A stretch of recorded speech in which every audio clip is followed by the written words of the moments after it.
high blood. Lagi akong tinatawag. Minomonitor ko talaga ang aking dugo. Ayan at witness si Ma'am Susan. Lagi akong inapatawag tuwing umaga para i-BP ako. Ngayon po, siyempre, high blood, binigyan ako ng maintenance, lasartan.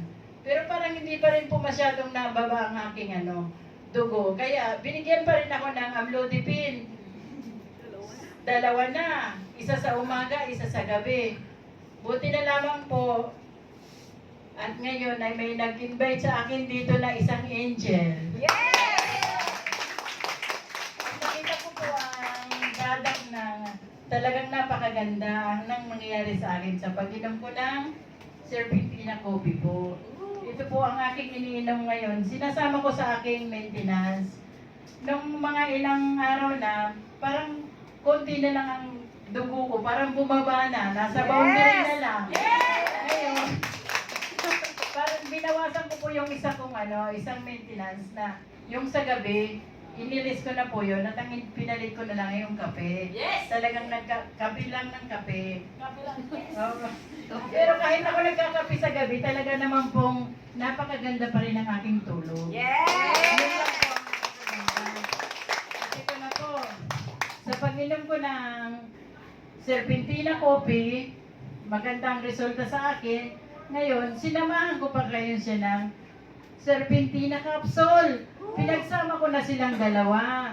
Kaya, napakaganda naman po talaga ng pagkakagamit ko. Kasi po, talagang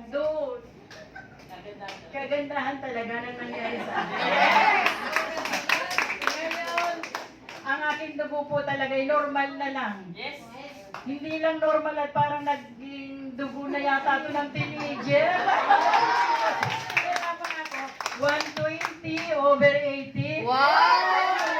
Ang dalaga. Sa edad ko na 54, 120/80. Napakaganda. Napakaganda po talaga ng nangyari sa akin sa Serpentina coffee. Hindi na po ako nag-maintenance ngayon. Wala na akong maintenance, kundi Serpentina coffee, tapos Serpentina capsule. Dalawa na po ang aking ginagamit. At sa ngayon po, talagang sobrang power. Napakaganda talaga. Kaya po, hindi lang maganda, natanggal na pa ang aking stress. Ngayon, gumanda na lalo ako. Yung naman po ang aking konting isi-share sa inyo. At ako pa po ay tutuklas pa ng ibang product. Susunod. Okay, salamat, kagandahan talaga. Lagi niya sabihin mo kaganda.